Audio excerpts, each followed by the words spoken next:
Hello students, previous class में हमने operators के बारे में चर्चा शुरू किया था, तो उसी को हम कंटिन्यू करते हैं। तो कंटिन्यूएशन में हम लॉजिकल ऑपरेटर्स उस दिन देख रहे थे। आज जो है असाइनमेंट ऑपरेटर्स के बारे में डिस्कशन करेंगे। असाइनमेंट ऑपरेटर्स के बारे में डिस्कशन करेंगे। तो असाइनमेंट ऑपरेटर्स आपके हैं equal to, plus equal to, minus equal to, into, into equal to. जो भी बाइनरी ऑपरेटर्स आप लोगों ने पढ़ा है उसके साथ इक्वल का अगर यूज करते हैं तो वो असाइनमेंट ऑपरेटर्स में कन्वर्ट हो जाता है, जिनको हम लोग सिंपली बोलते हैं। अगर सिंगल असाइनमेंट इक्वल लिखा है तो सिंपल असाइनमेंट, और प्लस या माइनस के साथ लिखा हुआ है तो assign sum, assign difference, assign multiplication. इस तरह से इसको हम लोग इंडिकेशन या नेम देते हैं। तो इसको हम लोग आसानी से जो है पाइथन में रन करा के चेक कर सकते हैं। तो इसके लिए हम पहले पाइथन ओपन कर लेते हैं।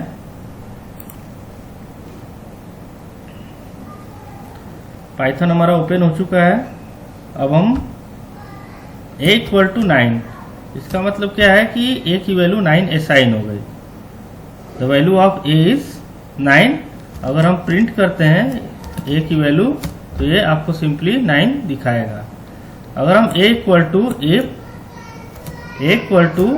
a plus equal to, assignment operator है a plus equal to 5, then print a। ये हो गया 9 प्लस 5 14, बिकॉज a की जो वैल्यू थी वो 9 थी, तो 9 plus 5 equal to 14। a plus equal to 5 means होता है a equal to a plus 5। a plus equal to 5 means a equal to a plus 5। उसी तरह से a माइनस इक्वल टू, अगर हम a माइनस इक्वल टू 6 अगर लिखते हैं तब क्या रिजल्टेंट आता है। प्रिंट कराते हैं a की वैल्यू को, प्रिंट a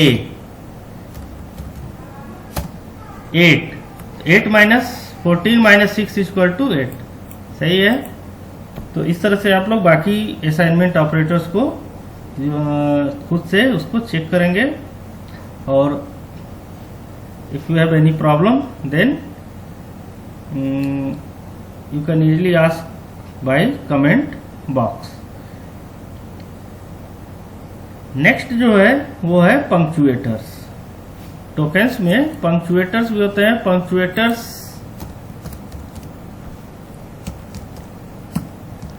पंक्चुएटर्स कुछ स्पेशल सिंबल्स होते हैं जो हम लोग यूज करते हैं ऑर्गेनाइज करने के लिए, स्टेटमेंट को ऑर्गेनाइज करने के लिए। जैसे कोई एक्सप्रेशन है उसको अगर हमको ऑर्गेनाइज करना है तो हम लोग स्मॉल ब्रैकेट का यूज कर सकते हैं।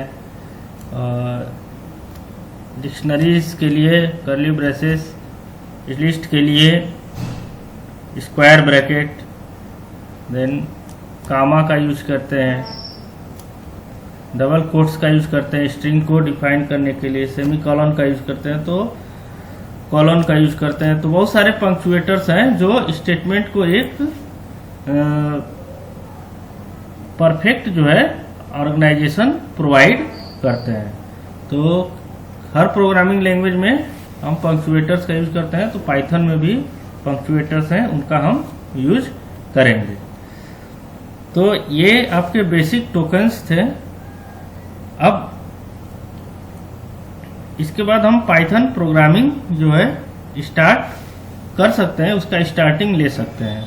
तो 11th में आपने ढेर सारी प्रोग्रामिंग लैंग्वेजेस पढ़ी हैं, तो अब थोड़ा सा हम, ये इनिशियल चीज़ें थी, अब थोड़ा प्रोग्रामिंग पे आते हैं और थोड़ा सा हम स्पीड को और बढ़ाएंगे, क्योंकि अभी तक हम ने व्यू चेक किया है तो स्टूडेंट्स काफ़ी कम अभी व्यू कर रहे हैं।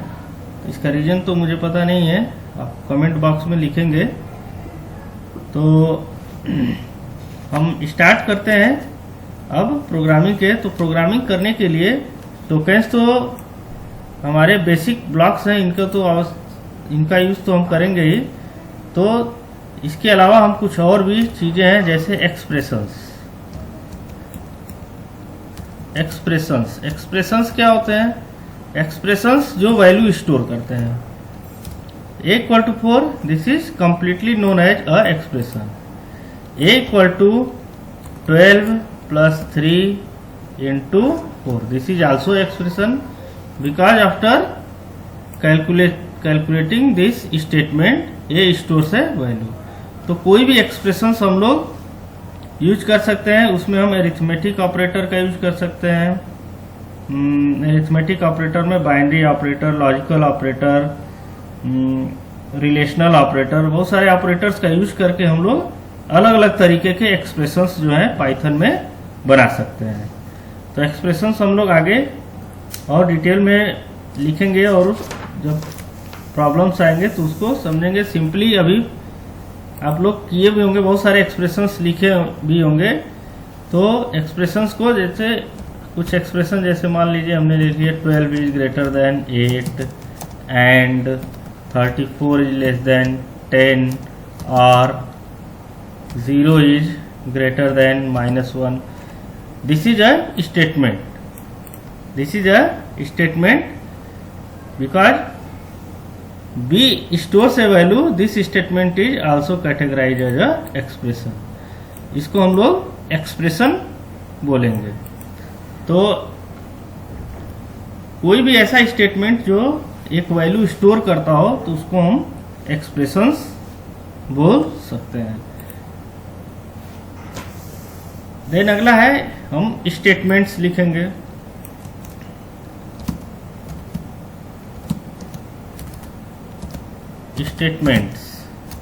स्टेटमेंट्स क्या होता है? कोई भी स्टेटमेंट जो कोई भी इंस्ट्रक्शंस जो प्रोग्रामिंग लैंग्वेज में हम लिखते हैं। For example print hello, this is a expression. ये भी एक एक्सप्रेशन नहीं, स्टेटमेंट। ये क्या है? स्टेटमेंट। तो ढेर सारे स्टेटमेंट्स हम लोग पाइथन के प्रोग्रामिंग में लिखेंगे। तो बड़े प्रोग्राम में बहुत सारे स्टेटमेंट हो जाते हैं, थाउजेंड्स ऑफ, हंड्रेड्स ऑफ। जब आप प्रोजेक्ट वगैरह बनाएंगे तो उसमें थाउजेंड्स ऑफ लाइंस हो जाएंगे स्टेटमेंट्स के।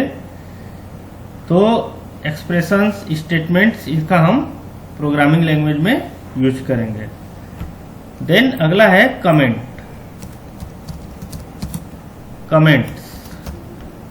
क्या है? कमेंट किसी भी प्रोग्रामिंग लैंग्वेज के लिए बहुत ही इंपॉर्टेंट रोल प्ले करता है। बहुत ही इंपॉर्टेंट रोल किस लिए करता है? क्या होता है ये? कोई भी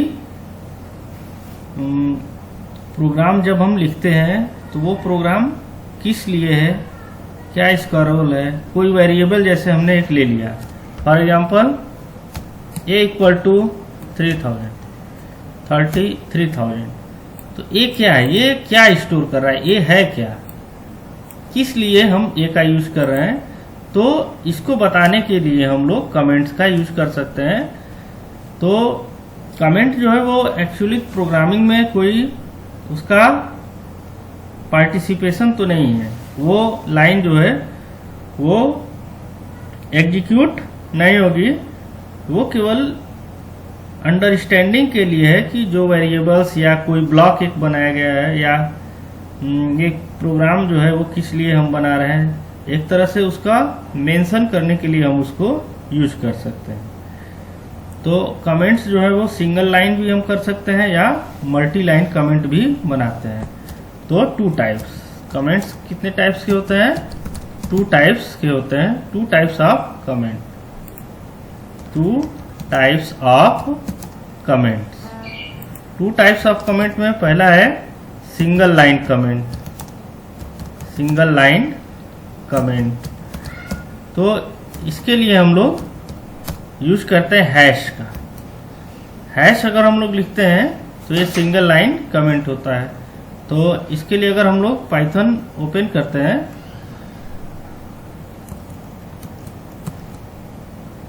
अगर हम पाइथन ओपन करें और स्क्रिप्ट में जाते हैं और एक this is single line comment, ये हमने एक लाइन पुट कर दिया। अब यहाँ सिंपल मैसेज एक प्रिंट कराते हैं, प्रिंट हेलो पाइथन। ये हमने एक स्टेटमेंट प्रिंट किया।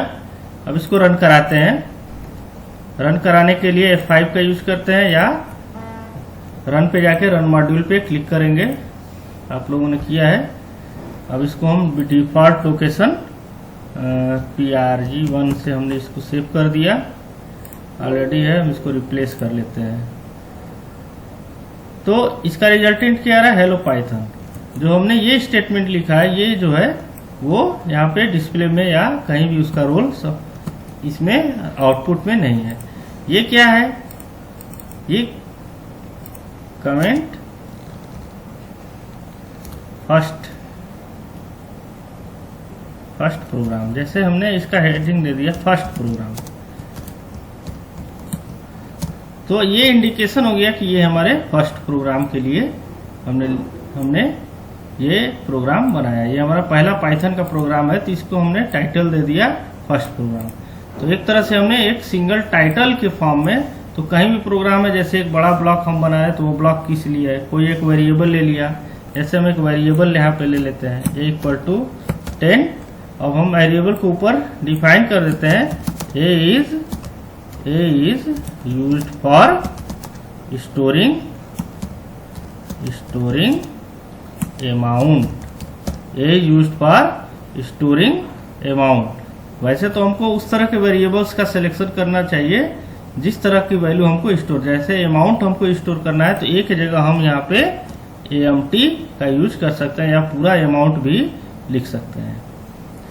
तो ये क्या है, एक हमारा सिंपल स्टेटमेंट है। अगर इसको हम रन कराएं, यहाँ से रन कराते हैं तो ये कोई आउटपुट तो दिखाएगा नहीं क्योंकि हमने प्रिंट नहीं किया। इसको प्रिंट करा के चेक कर लेते हैं, प्रिंट AMT।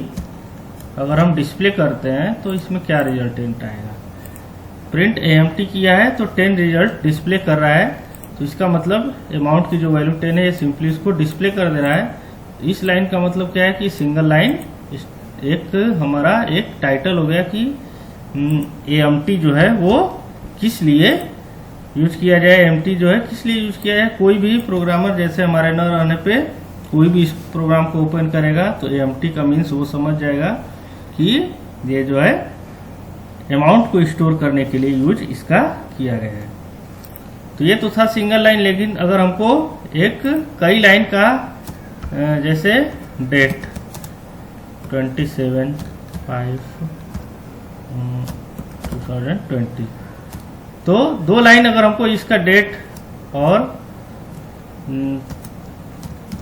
प्रोग्रामर नेम भी हम देना चाहते हैं।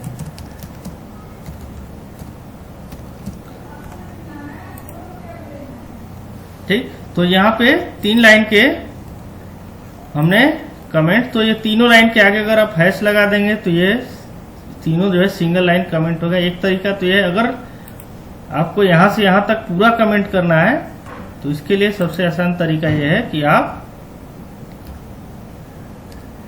जो है ट्रिपल कोट्स यहाँ पे स्टार्ट कीजिए और ट्रिपल कोट्स यहाँ पे। तो ये जो पूरी लाइन है ये कमेंट में कन्वर्ट होगी। ये हमारा टाइटल हो गया, ये हमारा इस प्रोग्राम का टाइटल हो गया। जब इसको रन कराएंगे तो ये हमारे आउटपुट पे नहीं आएगा, वो एक मैसेज डिस्प्ले हो गया कि अमाउंट जो है स्टोर करने के लिए अमाउंट को इस डेट को ये प्रोग्राम बनाया गया है, ये प्रोग्रामर का नेम है। इस तरह से हमने एक एग्जाम्पल ले लिया है। तो इस तरह से आप जब भी प्रोग्राम करेंगे तो उसमें कमेंट्स का यूज करेंगे। देन उसके बाद आते हैं हम ब्लॉक्स पे। ब्लॉक क्या है? Block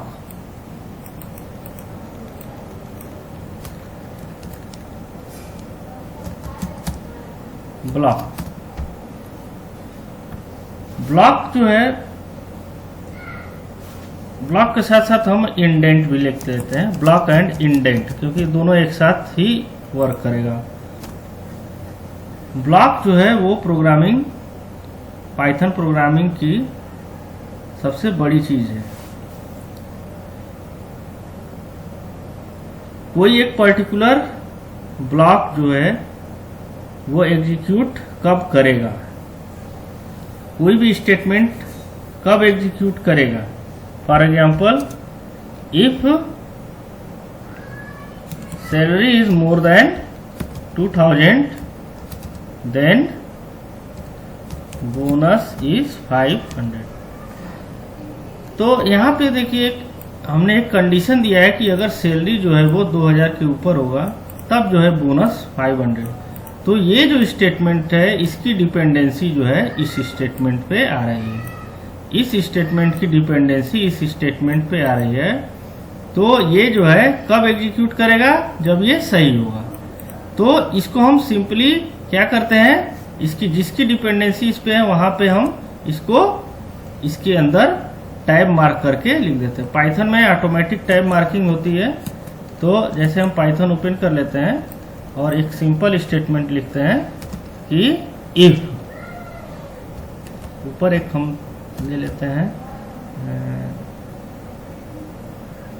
s equal to 10 if s is more than 5।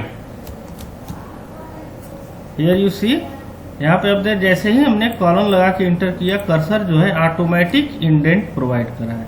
This space inter करने के बाद देखिए कर्सर यहाँ आ रहा है। तो जो इनिशियल स्पेस जो आपको दिखाई दे रहा है उसको हम लोग इंडेंट बोलते हैं। और यहाँ पे जो भी स्टेटमेंट हम लिखेंगे, जो भी स्टेटमेंट हम लिखेंगे वो स्टेटमेंट क्या बोला जाएगा, वो ब्लॉक बोला जाएगा। इसकी डिपेंडेंसी जो है एस के ऊपर डिपेंड कर रहा है कि एस अगर मोर देन 5 है तब ये बोनस इक्वल टू 500 होगा, अदरवाइज ये स्टेटमेंट रन नहीं होगा। तो इंडेंट जो है वो ब्लॉक्स क्रिएट करने के लिए यूज किया जाता है। तो जब भी हमको ब्लॉक क्रिएट करना होगा हम इंडेंट का यूज करेंगे। तो ये चीजें अभी आगे और भी क्लियर होंगी जब हम प्रोग्रामिंग सेक्शन पे आएंगे। देन उसके बाद नेक्स्ट इम्पॉर्टेंट टॉपिक जो है वो हमारा है वेरिएबल। वेरिएबल हम कैसे डिफाइन करते हैं। तो वेरिएबल डिफाइन करने के लिए शुरू में ही कुछ रूल्स बताए गए हैं। कीवर्ड का यूज नहीं करेंगे, कोई भी स्पेशल सिंबल का यूज नहीं करेंगे, केवल ओनली अलाउड स्पेशल सिंबल जो है वो हमारा होगा अंडर स्कोर। कोई भी वाइट स्पेसेस वगैरह का यूज नहीं करेंगे। स्टार्टिंग जो है हमेशा कोई कैरेक्टर से करेंगे, नंबर से नहीं करेंगे। नंबर का अगर यूज करना है तो हम एंड में या मिडिल में कर सकते हैं। तो ये जनरल कुछ रूल्स हैं जो हम वेरिएबल के नेम का सिलेक्शन करने में करेंगे। तो इसमें आप गलती न करें, इसमें वेरिएबल का सिलेक्शन जो है वो सारे रूल को, आइडेंटिफायर के सारे रूल को देखते हुए ही करें। तो हम एक वेरिएबल ले लेते हैं मार्क्स इक्वल टू 10। तो यहाँ पे ये हमने एक वेरिएबल लिया है मार्क्स इक्वल टू 10। तो वेरिएबल डिफाइन करने का एक तरीका ये हो गया कि मार्क ये वेरिएबल हो गया और इसकी इनिशियल वैल्यू 10 हो गई। तो ये ऑटोमेटिक जो है ये इस वैल्यू के अकॉर्डिंग इसका डेटा टाइप डिफाइन हो जाता है। पाइथन में हमको अलग से कोई भी डेटा टाइप डिफाइन करने की जरूरत नहीं है। जिस तरह की वैल्यू देंगे पाइथन ऑटोमेटिक जो है उस वेरिएबल को उस टाइप का एज्यूम कर लेगा। For example marks equal to 10 अगर लिख दिया तो मार्क्स की वैल्यू जो है चेक करते हैं कि क्या होगा। जैसे हम आते हैं अपने पाइथन प्रॉम्प्ट पे हमने एक स्टेटमेंट लिखा, एक मार्क्स इक्वल टू, हमने एक स्टेटमेंट लिखा marks equal to 10, then type of marks का टाइप क्या है। तो हमने कहीं मार्क्स को कोई डेटा टाइप नहीं दिया है, ये ऑटोमेटिक जो है ये क्या कर रहा है, इसको इंटीजर टाइप का क्रिएट कर दे रहा है। अगर हम मार्क्स या अमाउंट इक्वल टू 1234.78, अब टाइप इसका चेक करते हैं। Then type of AMT, what is the type of AMT float. हमने कहीं इसको डिफाइन नहीं किया, लेकिन ये ऑटोमेटिक क्या हो रहा है, हमारे डेटा टाइप को डिफाइन कर रहा है। तो टाइप फंक्शन का यूज करके हम लोग किसी भी डेटा टाइप का टाइप पता कर सकते हैं। जैसे हम data equal to true, data एक वेरिएबल लिया, उसकी वैल्यू हमने ट्रू दे दिया। Then what is the type of data, What is the type of data? It is bool. Bool means boolean type data. True value जो है वो किस टाइप का डेटा होता है, बूलियन टाइप का डेटा होता है। अगर हम डेटा इक्वल टू MJRP अगर हम ये स्टोर करते हैं, देन टाइप चेक करते हैं, type of data this is str। तो ये क्या है, ऑटोमेटिक जो है अलग अलग टाइप के डेटा जो है वो डिफाइन करता है। तो पाइथन की ये खूबसूरती है कि हम किसी भी वेरिएबल को डेटा टाइप से डिफाइन नहीं करेंगे, वो क्या होगा, ऑटोमेटिक जो है वो डेटा टाइप्स वो क्रिएट करता है। तो वेरिएबल्स के रूल्स को फॉलो करते हुए हम लोग वेरिएबल्स और पाइथन आइडेंटिफायर के रूल्स को फॉलो करते हुए हम अलग अलग डेटा टाइप्स जो है वो क्रिएट करेंगे। वेरिएबल्स जो है वो रीअसाइन हो जाता है। For example s equal to 10, फिर s इक्वल टू 15। तो what is the value of s, 10 और 15? 15, बिकॉज s जो हमने रिजर्व किया था, s मेमोरी पे वैल्यू हमने पहले क्या स्टोर किया था, 10, बस हमने इसको रीएलोकेट कर दिया किस वैल्यू से, 15 वैल्यू से रीएलोकेट कर दिया। So the value of s is 15। तो इन चीजों का आप ध्यान देंगे। वेरिएबल्स जो है वो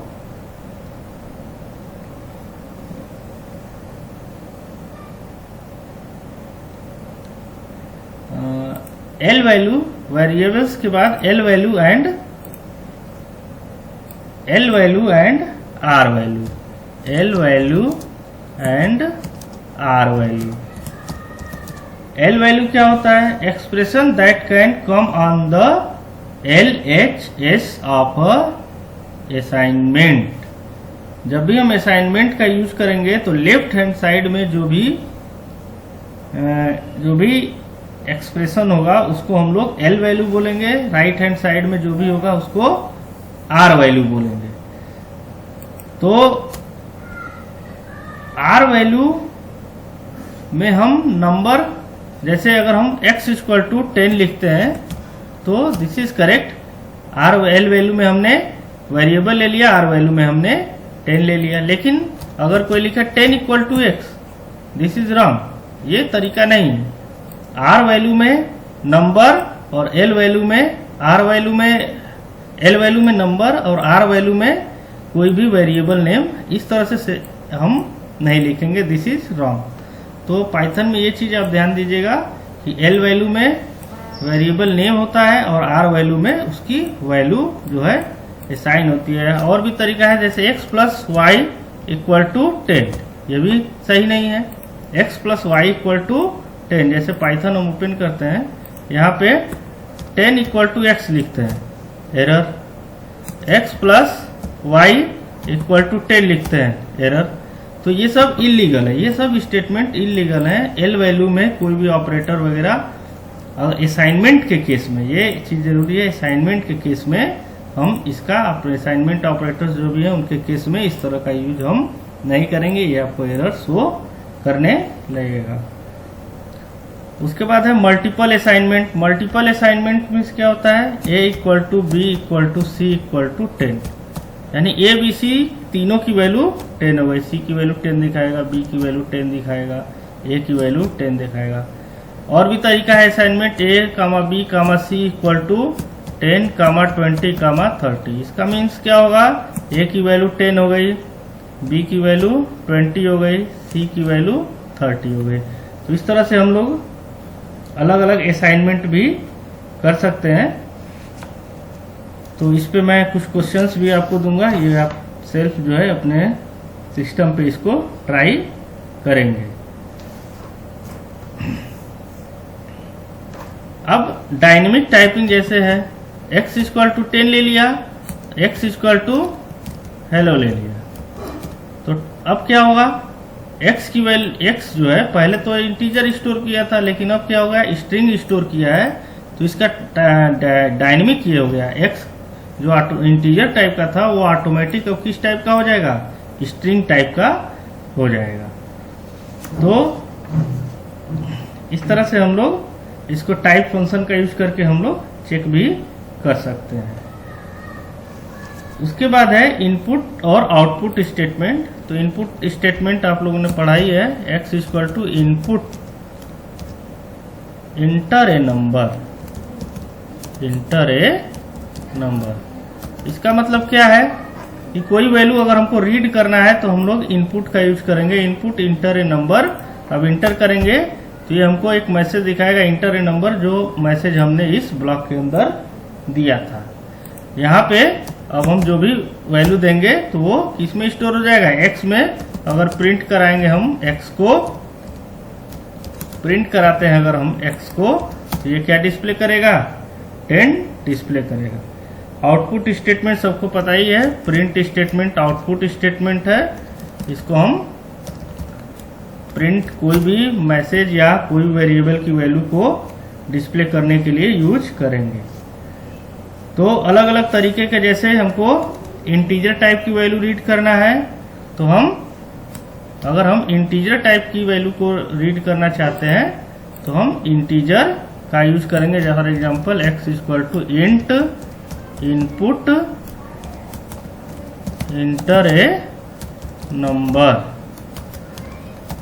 अगर हमको फ्लोट टाइप की वैल्यू को रीड करना है तो हम यहाँ पे लिख देंगे float input enter a number.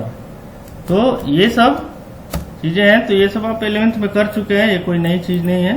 तो आप इसको एक बार रिवाइज कर लेंगे 11th के बुक से। तो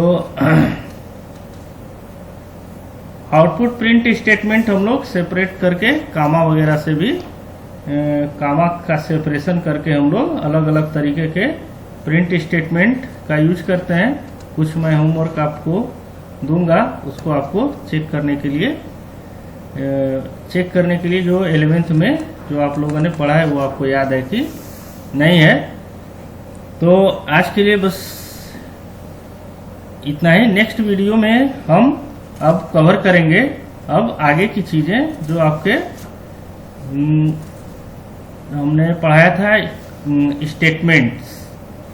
स्टेटमेंट्स में अब हम लोग पढ़ेंगे कंडीशनल स्टेटमेंट और आइटरेटिव स्टेटमेंट।